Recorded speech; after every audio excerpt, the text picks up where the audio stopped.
What does Project Hail Mary have in common with the Han Solo movie? Maybe space adventures? Or a weird but very likable creature being the main character's best friend? Well, both of that, but I was actually referring to Phil Lord and Christopher Miller, who directed both of the films. But in the case of Solo, they were fired by Disney midway through shooting and were replaced by another director who basically reshot everything from the ground up. As we all know, the movie turned out to be so bland and boring that no one remembers it by now. And Project Hail Mary? Oh, it'll definitely go down as one of the best sci-fis in years and a true adaptation of the source material. This is not entirely a Project Hail Mary review, I'm sure you've seen plenty of them already. This will also be me yapping about how stupid the studio execs can sometimes get and what a nice Star Wars movie we could have had Lord and Miller not been fired. What they did best with Hail Mary as its directors was hiring the right people for each job. The film's a book adaptation, right? So we better hire the same writer who did the screenplay for the previous adaptation of Andy Weir's books, which turned out to be great. Okay, this will be a breathtaking adventure through space. We need a DOP who knows everything about how a breathtaking sci-fi should be filmed. And how about putting the cherry on top with a great soundtrack? How about that? Well, let's get Daniel Pemberton on board. He made the music for these Spider-Verse masterpieces that absolutely fucks hard. This, in my opinion, is what makes a good director. Understanding the assignment and finding the right people for the job. Project Hail Mary turned out as a top-tier blockbuster that doesn't just look and sound good. It is also a very fun, heartfelt, and memorable experience because it did justice to the original and has great acting performances, some of which were improvised during takes because this is something Lord and Miller really like to encourage. Sadly, that was the main reason why they were fired from Star Wars, because most of the time directing for gigantic franchises means creating strictly by the guidelines written by producers and managers, having little room for your personal vision and interpretation of the project. I'm not saying movie studios should just grant filmmakers 250 mil and cut them loose. I still remember Eternals and we all know how that went down. I'm just saying there should be some sort of balance in this. But that doesn't apply to the like and dislike ratio. You know, I prefer having way more likes than dislikes, so you can contribute to that if you feel like it. Yeah, and subscribe too.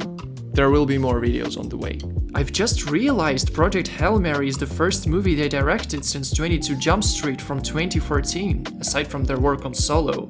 That's crazy. That really makes my 8-month break from YouTube feel like nothing.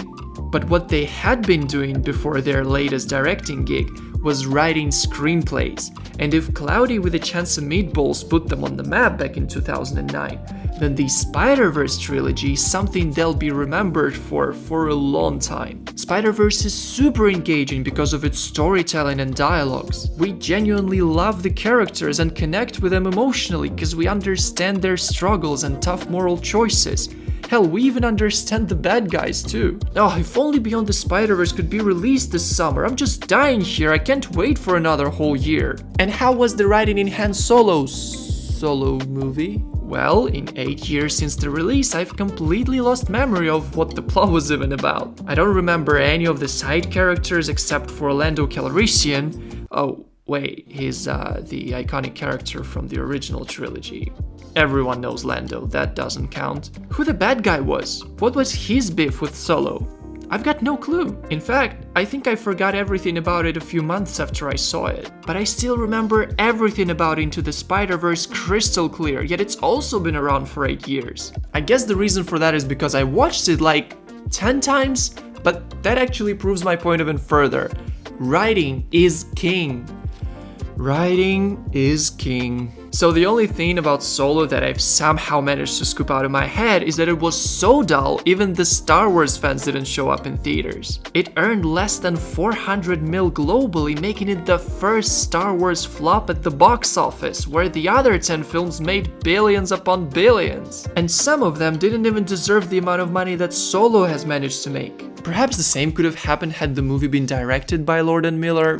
I can't deny it, but what I'm sure of is that under their direction, it definitely would have had better chances to become a part of that tiny group of decent Star Wars projects that the brand has managed to produce under Disney's atrocious leadership. Okay, that's enough. If you want to know how Russia literally steals movies from big Hollywood studios straight to its theaters, then watch my previous video, it's super interesting and cool. I've come back from Russia recently, so I can guarantee this shit's totally real. And again, drop a like, subscribe, and thanks for watching.